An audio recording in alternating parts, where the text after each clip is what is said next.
Assalamualaikum warahmatullahi wabarakatuh. Bismillahirrahmanirrahim. Alhamdulillahil kabiril muta'al, al-muhsi'ul mubdi'ul mu'id. Wassalatu wassalamu ala sayyidina wa habibina wa maulana Muhammad an-nabiyyus sa'id wa ala alihi wa sahbihi wa man kutiba 'inda Allah subhanahu wa ta'ala sa'id. Subhanaka la 'ilma lana illa ma 'allamtana innaka antal 'alimul hakim wa la hawla wa la quwwata illa billahil 'aliyyil 'azim. Astaghfirullahal 'azim. Imam Masjid Nurdin yang kita muliakan, para alim ulama, guru-guru kita, orang-orang tua kita yang saleh, yang taat kepada Allah Subhanahu wa taala, yang berkat mereka hujan masih diturunkan oleh Allah sebagai keberkahan bagi kita. Bapak-bapak, ibu-ibu, jamaah kajian ba'dal maghrib Masjid Nurdin Hasanah, senantiasa kita berdoa kepada Allah Subhanahu wa taala semoga kita termasuk di antara hamba-hamba Allah yang diampunkan Allah dosa-dosa kita semua, ditutupkan aib-aib kita di dunia dan akhirat, diberkahi kehidupan kita dan dikasihi oleh Allah Subhanahu wa ta'ala. Amin ya rabbal alamin. Di awal pengajian malam hari ini, saya mohon keikhlasan Bapak Ibu, kita menghadiahkan surah Al-Fatihah untuk almarhum abah saya. Kalau minggu kemarin kita berdoa semoga disembuhkan oleh Allah, namun ternyata keinginan dan kehendak Allah juga yang terjadi. Pada jam 3 subuh harinya beliau dipanggil oleh Allah Subhanahu wa ta'ala. Kami mohon keikhlasan kita semua menghadiahkan bacaan surah Al-Fatihah untuk almarhum abah kami Syekh Abdullah bin Syekh Abdul Wahab Al-Makki Al-Banjari. Ila hadrati Nabi Muhammadin sallallahu alaihi wasallam wa kafatil anbiya wal mursalin وخدم إشرائهم وإلى أرواح الأولياء والصالحين، خصوصا إلى أرواح أبي حج عبد الله بن الشيخ عبد الوهاب، أن الله سبحانه وتعالى يغفر له ذنوبه ويكفر عنه سيئاته ويضاعف من حسناته ويجعل الجنة مثواه بسر الحبيب وبحق سورة الفاتحة. أعوذ بالله من الشيطان الرجيم. بسم الله الرحمن الرحيم. الحمد لله رب العالمين الرحمن الرحيم مالك يوم الدين إياك نعبد وإياك نستعين اهدنا الصراط المستقيم صراط الذين أنعمت عليهم غير المغضوب عليهم ولا الضالين آمين. Pada minggu yang lalu kita telah mempelajari untuk mengenal nama Allah Subhanahu wa taala Al-Muhsi, nama ke-58, dan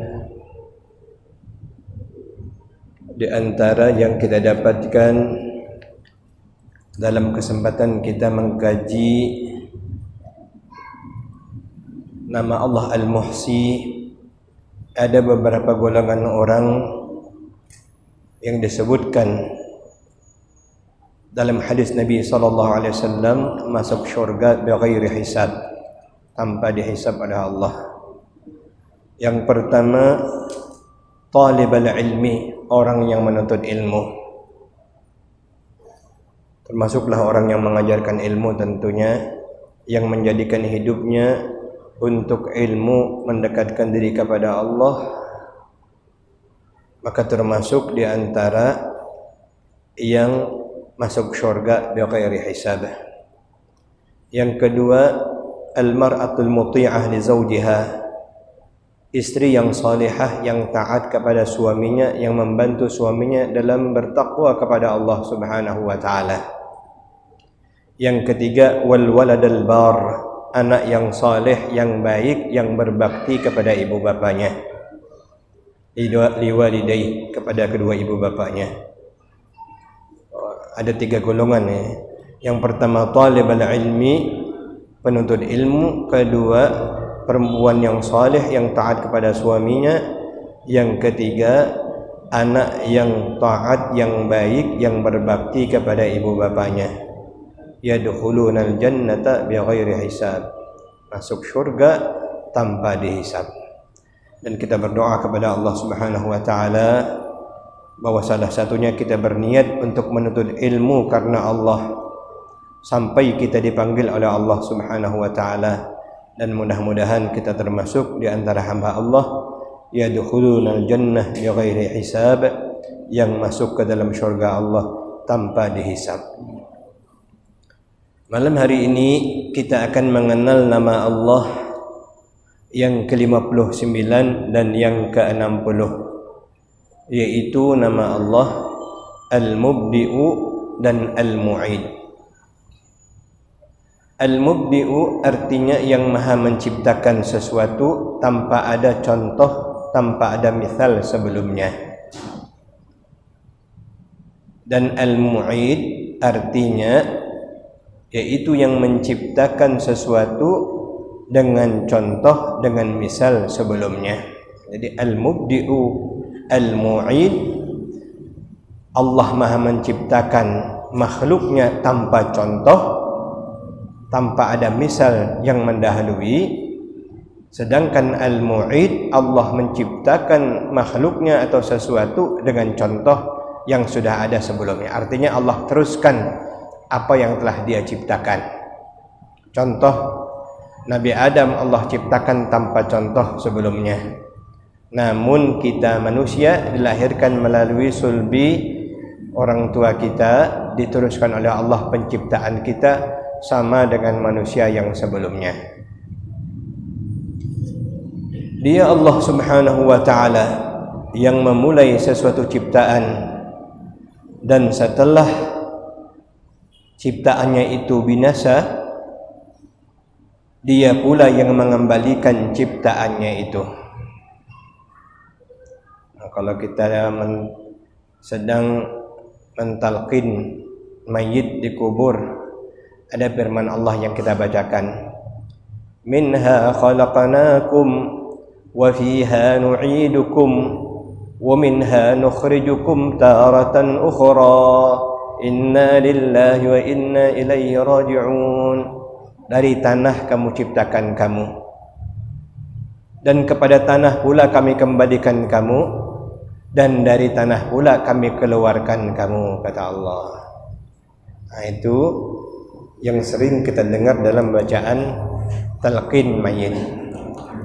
Itu pun kalau kita dengar waktu kita takziah mengantar mayit, mendengar talqin.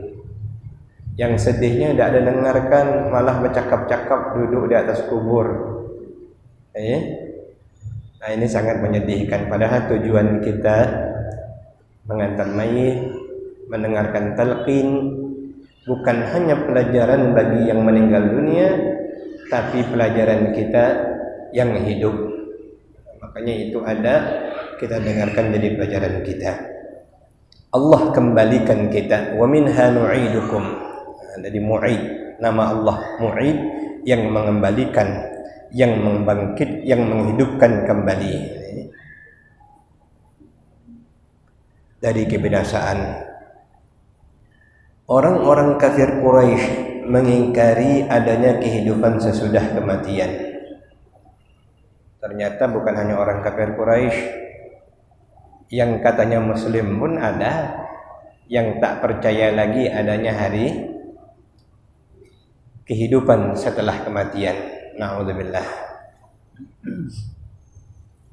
Dan kata mereka orang-orang kafir,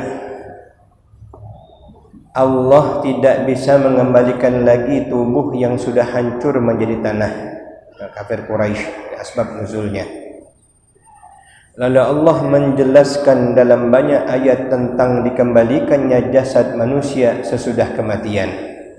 Ini di antara asbab nuzul orang kafir Quraisy tidak percaya, turun firman Allah,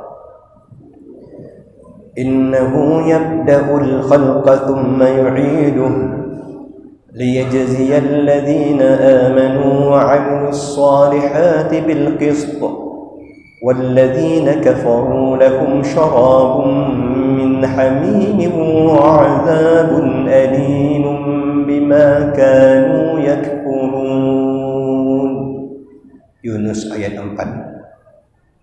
Sesungguhnya Allah menciptakan makhluk pada permulaannya, kemudian mengulanginya lagi sesudah berbangkit, agar dia memberi balasan kepada orang-orang yang beriman dan yang mengerjakan amal soleh dan yang adil.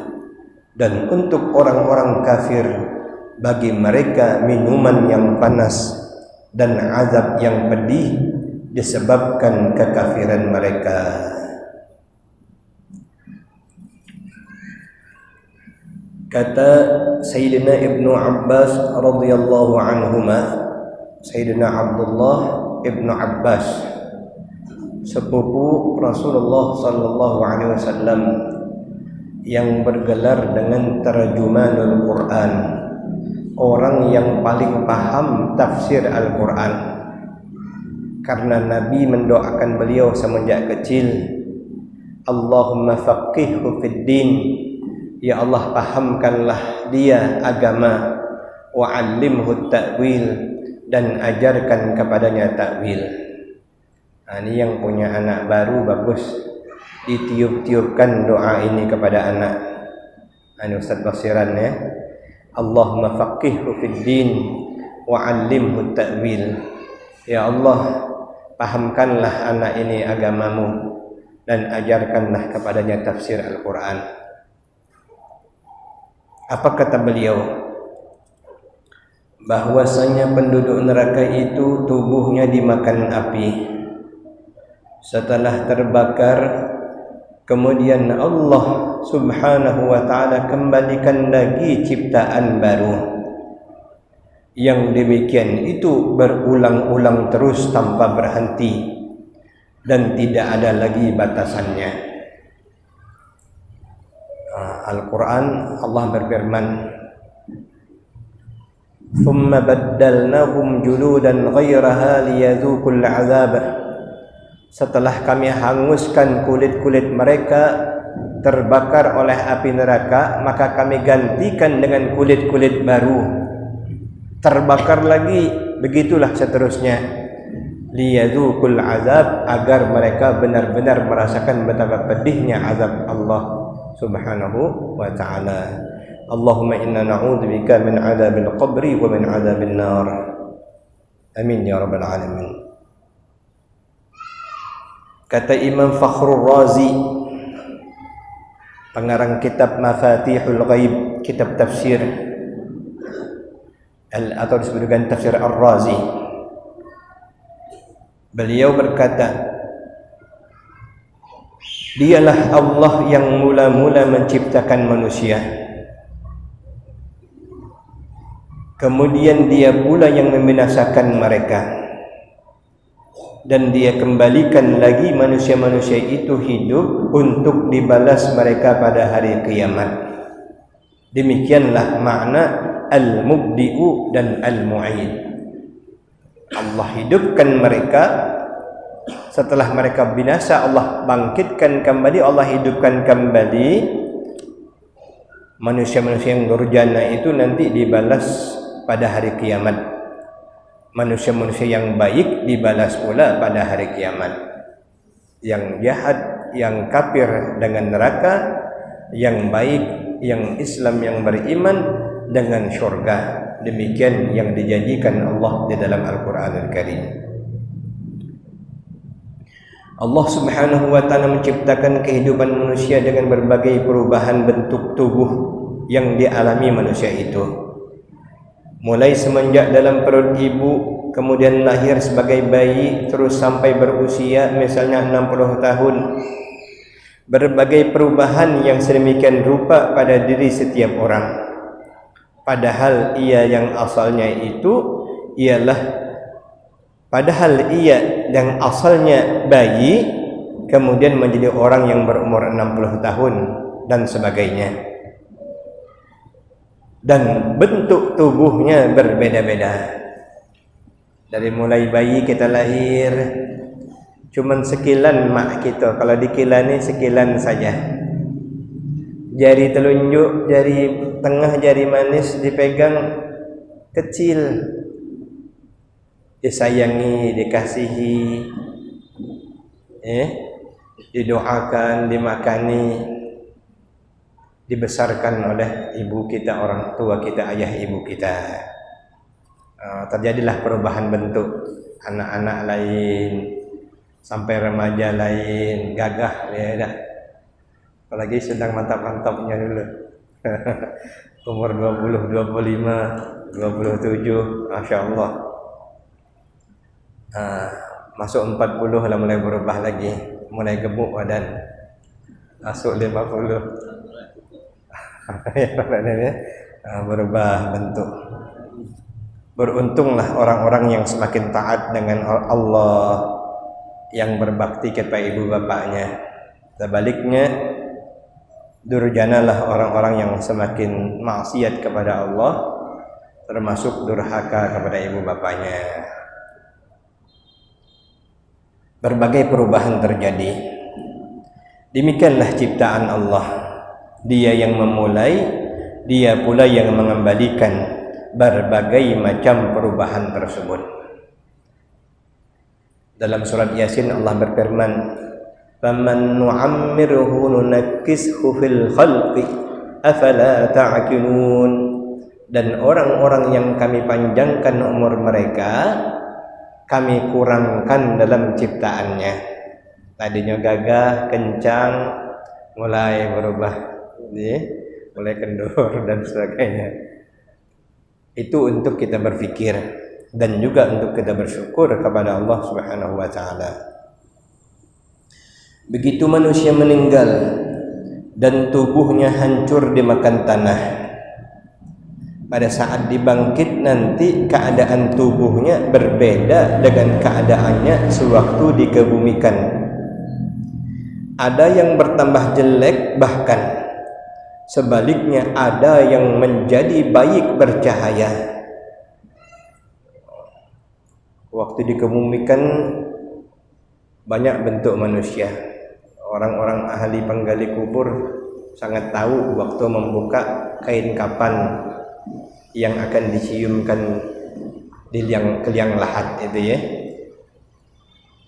Mudah-mudahan orang itu yang selalu menyaksikan mengambil ibrah pelajarannya. Sebab takut juga beratus-ratus orang yang diurus tapi tak ngambil pelajaran. Cuman gawe, cuman ada rumah sakit banyak yang mengurus mayit, mengurus jenazah. Mudah-mudahan dapat mengambil pelajaran. Waktu meninggal itu banyak macam. Ada yang jelek, sudah jelek tambah jelek ada. Ada juga waktu meninggal dunia pun dinampakkan Allah Subhanahu wa ta'ala bahwa dari wajahnya nampak isyarat kebaikan, menjadi muda, menjadi berseri, menjadi tersenyum. Tahadus bin ni'mah, alhamdulillah. Mudah-mudahan ini menjadi pelajaran saja, tidak untuk dibanggakan, tapi kita ingin mencontoh.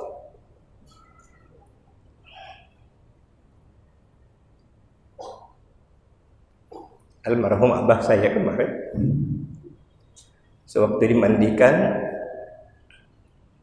saya melihat wajahnya menjadi muda, berubah. Dan mudah-mudahan itu isyarat yang baik dari Allah Subhanahu wa ta'ala. Nah, ini menjadi pelajaran bagi kita. Nah, jadi nanti dalam keadaan dikebumikan itu saja sudah ada perubahan, apalagi nanti waktu dibangkit oleh Allah Subhanahu wa ta'ala. Makanya Nabi menunggu kita, salah satu isyaratnya adalah umat Nabi wajahnya bercahaya-cahaya karena bekas air wudu. Ural muhajjalin min atharil wudu. Dan mudah-mudahan kita termasuk Demikian orang-orang yang diberi cahaya oleh Allah, khususnya nanti di yaumil akhirah. Amin ya rabbal alamin. Perubahan itu kata Syekh Muhammad Bakhit guru kita menurut kadaran amal sewaktu kita hidup di dunia. Orang yang memang orang yang taat, orang yang baik, yang diridhai Allah, maka nanti dibangkit dalam keadaan wajah berseri-seri, bercahaya-cahaya. Sebaliknya orang yang telah ditetapkan sebagai hamba yang mengalami penderitaan, asyqiya, kita berlindung kepada Allah, orang-orang durjana, orang-orang kafir apalagi, mereka dibangkitkan dalam keadaan yang paling terburuk, paling jelek. Na'udzubillah, thumma na'udzubillahi min dzalik. Menurut sebuah hadis dari Rasulullah SAW di mana Nabi kita bersabda yang maksudnya, nanti dihalau manusia itu begitu bangkit dari kuburnya, ada yang bentuk tubuhnya seperti kera. Setelah ditanya oleh sahabat, mengapa demikian ya Rasulullah? Maka Nabi kita menjelaskan, karena orang itu sewaktu hidup di dunia suka namimah, menyebarkan fitnah. Na'udzubillah, anjur atar kalau yang kitab bahasa Banjarnya, an-nammam.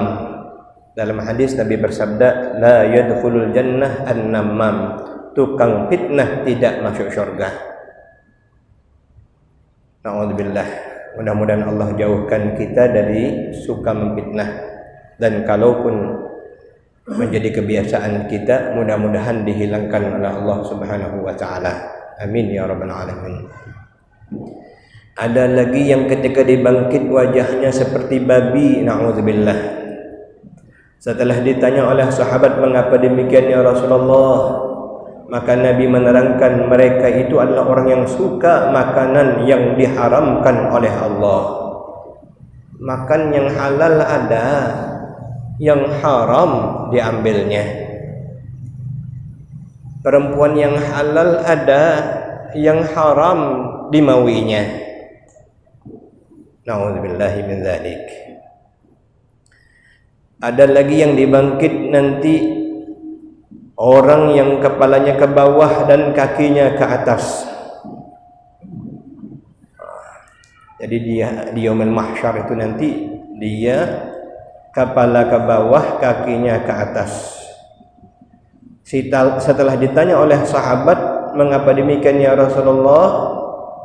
Nabi menjawab, itulah orang-orang yang memakan harta riba, memakan barang riba, harta riba. Semoga Allah mengampunkan kita dan menjauhkan kita daripada yang riba. Dan ada lagi orang yang putih bersih lagi bercahaya.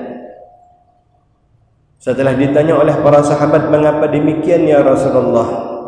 Maka Nabi kita menjelaskan, inilah orang yang sewaktu di dunia banyak melakukan amalan saleh. Faman kana yarju liqa'a rabbih falyamal 'amalan shalihan, dalam surat Al-Kahfi yang paling akhir. Siapa ingin bertemu dengan Allah, hendaklah dia beramal amal saleh. Wala yusyrik bi'ibadati rabbih ahada, jangan sekali-kali mensekutukan Allah.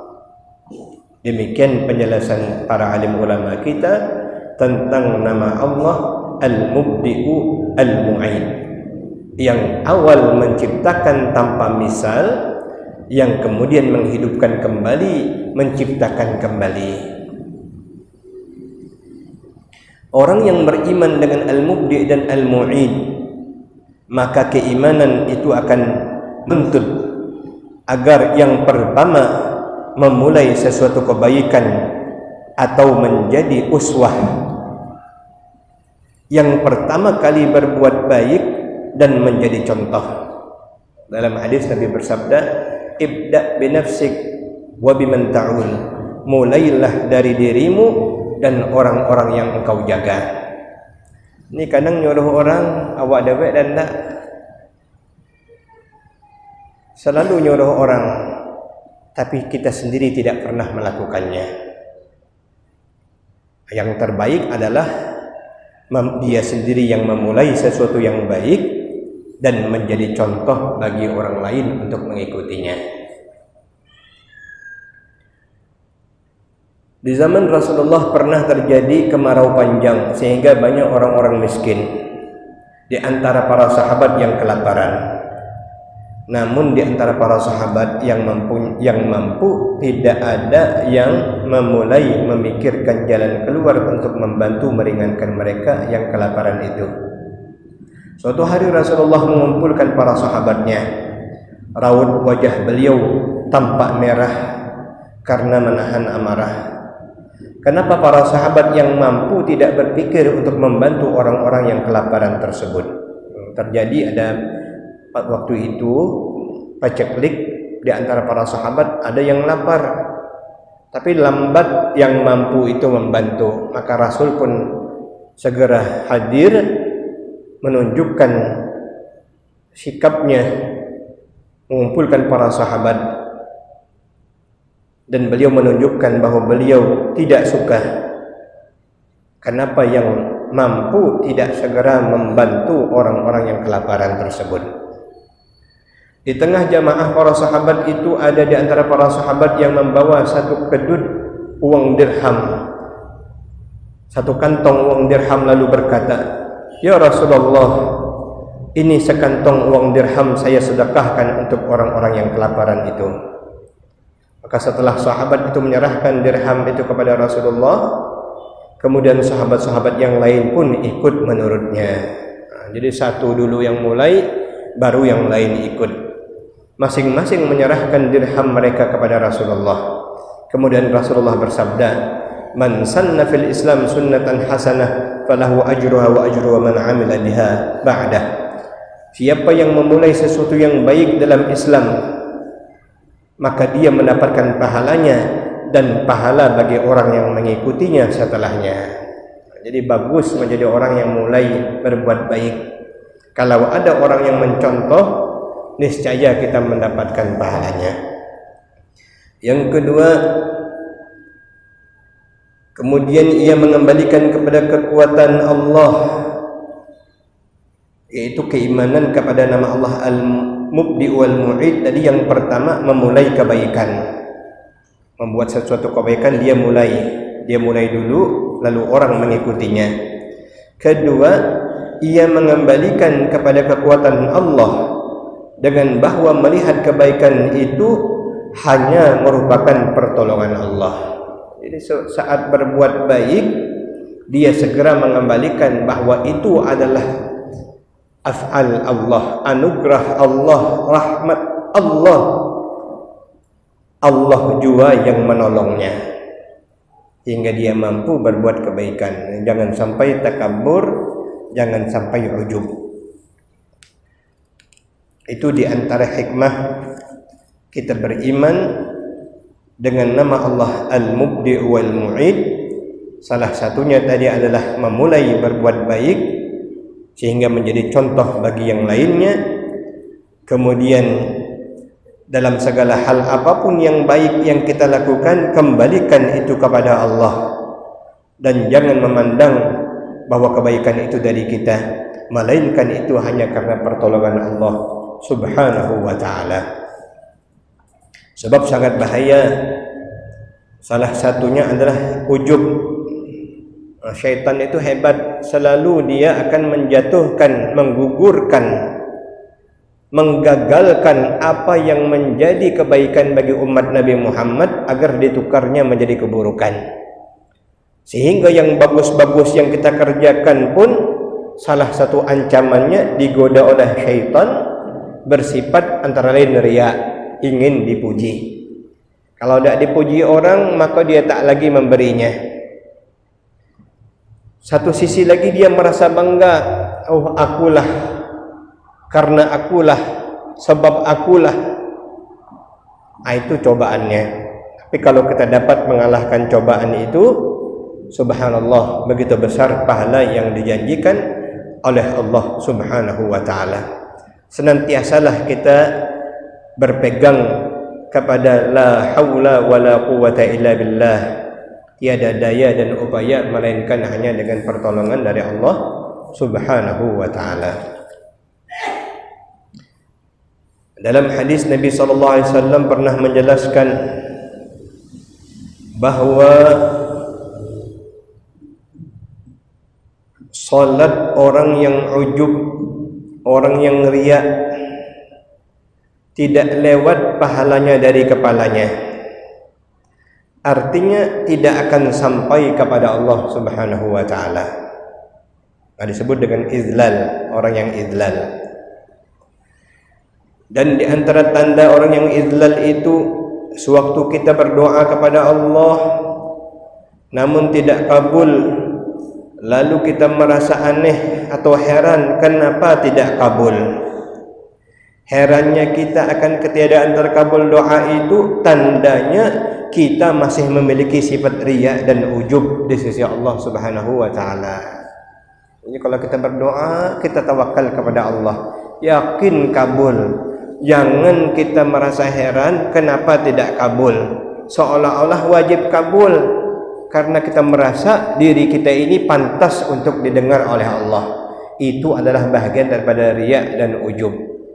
Itu tandanya, di antara tanda orang yang memiliki sifat izlal tersebut. Kenapa? Karena doa itu adalah bahagian penghambaan diri kita kepada Allah, bahagian ibadah kita kepada Allah, yang kita ketika kita lakukan kita berpahala di sisi Allah Subhanahu wa taala. Jadi jangan ukur kabulkah tidak kabulkah, itu bahagian daripada penghambaan diri kita, ibadah kita kepada Allah. Karena doa itu diperintah oleh Allah, ud'uni astajib lakum, berdoa kepadaku aku akan kabulkan. Itu perintah Allah Subhanahu wa taala. Diceritakan di zaman dahulu sebelum Nabi kita Muhammad sallallahu alaihi wasallam, ada orang yang beruzlah, mengasingkan diri ke dalam goa, dan ia beribadah di dalam goa itu selama 70 tahun. Ini diriwayatkan dari Bani Israel. Ketika ada suatu hajat yang ia perlukan, lalu ia berdoa kepada Allah. Dia sudah luar biasa beruzlah 70 tahun dalam gua. Lalu dengan uzlahnya itu yang sudah lama itu, dia merasa Allah wajib mengabulkan doanya. Timbul suatu hajat yang ia perlukan, lalu dia berdoa kepada Allah. Namun ternyata doanya itu tidak dikabulkan oleh Allah. Lalu yang demikian itu sama sekali tidak membuatnya merasa heran. Ini yang contoh yang bagus, maaf. 70 tahun dia beruzlah. Ketika dia berdoa kepada Allah ternyata tidak kabul. Tidak kabulnya doanya ternyata tidak membuatnya merasa heran, tidak membuatnya merasa sedih, tidak membuatnya berduka cita. Padahal sudah 70 tahun dia beribadah kepada Allah Subhanahu wa taala. Dengan ibadahnya yang 70 tahun di dalam goa tersebut, bahkan dia tetap merasa dirinya jahat dan hina dan tidak mempunyai kedudukan apapun di sisi Allah. Ini contoh yang baik. Sudah 70 tahun saja dalam goa beribadah, siangnya berpuasa. Lalu ketika berdoa kepada Allah tidak kabul, dia tidak sedih, dia tidak kritik, dia tidak heran. Bahkan dia merasakan betapa hinanya dia, betapa jahatnya dia, dan dia tidak menganggap dirinya memiliki apa-apapun kedudukan di sisi Allah. Guru kami, guru kita Syekh Muhammad Nazim Al-Haqqani senantiasa menanamkan kepada murid-muridnya. Dalam bahasa Inggris beliau mengatakan, be aware, sadarlah. Don't think that you are something. Jangan kau pikir engkau adalah sesuatu. Think that you are nothing. Sadarlah engkau tidak ada apa-apanya. Sebab hakikatnya kita ini tidak ada apa-apanya. Satu helai benang pun, satu biji debu pun kita tidak punya. Semuanya hanyalah milik Allah Subhanahu wa taala. Kemudian dalam hikayah tersebut kata guru kata Syekh Bakhid, kemudian Allah memanggil malaikat Jibril. Wahai Jibril. Jibril ini dalam beberapa sebutan banyak, di antaranya juga Jabrail atau juga disebut Jibrail, disebut juga dengan Jibril, disebut juga dengan Namus. Namus itu adalah juga sebutan untuk malaikat Jibril. Makanya salah satu gelaran Nabi di antara nama Nabi adalah Sahibun Namus, sahabatnya Jibril alaihissalam. Wahai Jibril, pengakuan bahawa dirinya jahat dan hina serta tidak punya pangkat di sisiku itulah ibadah yang paling besar yang pernah dilakukannya. 70 tahun ibadahnya itu ternyata yang paling hebat dalam pengibadahnya itu adalah pengakuannya bahawa dia hamba yang jahat, hamba yang hina, hamba yang tidak punya apa-apa, tidak punya kedudukan apapun di sisi Allah. Itulah ibadah yang paling besar di sisi Allah Subhanahu wa taala. Dan itu melebihi daripada 70 tahun ibadahnya di dalam goa tersebut. Karena itu dalam ilmu tasawuf kita diajarkan agar kita bersifat tawadhu', agar kita menjauhi sifat takabbur, sifat riya, sifat ujub, karena sifat-sifat inilah yang menggerogoti pahala daripada amal ibadah kita. Kata ulama sufi, kapan engkau mengetahui bahawa diri engkau baik? Kapan engkau menyadari bahawa diri engkau baik? Yaitu di saat engkau merasa bahawa engkau jahat, engkau nista, engkau lalai, engkau hina. Disitulah sebenarnya baru engkau baik. Sebagaimana Nabi Adam alaihissalam berdoa, Rabbana zalamna anfusana, ya Allah, kami telah menzalimi diri-diri kami. Mengaku sadar, wa illam taghfir lana wa tarhamna, kalau engkau tidak mengampuni kami dan tidak menyayangi kami, lanakunanna minal khasirin, sungguh kami termasuk orang-orang yang rugi. Jadi orang-orang yang baik bukan orang-orang yang merasa baik, sebaliknya orang-orang yang merasa jauh daripada baik, merasa hina di sisi Allah, merasa banyak berdosa, merasa banyak lalai dan kesalahan. Itulah hamba yang menyadari, yang mengenal dirinya di sisi Allah Subhanahu wa taala. Sebaliknya kata ulama sufi, kapan engkau dapat mengetahui bahawa diri engkau itu jahat? Yaitu di saat engkau merasa diri engkau adalah orang yang baik. Ini hati-hatilah kita. Allah berfirman, fala tuzakku anfusakum, jangan kamu rasa diri kamu suci, jangan kamu anggap diri kamu suci. Huwa a'lamu biman ittaqa, karena Allah lah yang tahu siapa yang bertakwa di sisi Allah Subhanahu wa taala. Merasa diri baik, bersih dan mulia menandakan orang itu jauh dari Allah. Orang-orang besar seperti para aulia Allah dan ulama-ulama yang saleh, tidak ada di dalam hati mereka itu merasa besar, merasa hebat, merasa mulia daripada orang lain. Bahkan mereka merasa hina di sisi Allah Subhanahu wa taala dan merasa bahwa orang lain lebih mulia daripada mereka. Mereka tidak pernah menghina, merendahkan orang-orang lain daripada hamba-hamba Allah. Itulah ciri daripada akhlak para aulia Allah. Akhlak ini timbul dari buah keimanan kepada nama Allah Al-Mubdi'u Al-Mu'id, yaitu yang pertama suka membuat contoh atau uswatun yang baik, uswatun hasanah dalam Islam, dan yang kedua yang mengembalikan kemampuan perbuatan kebaikannya semata-mata kepada pertolongan Allah. La haula wa la quwwata illa billahil aliyyil azim. Wallahu a'lamu bis-shawab wa ilaihil marji'ul ma'ab.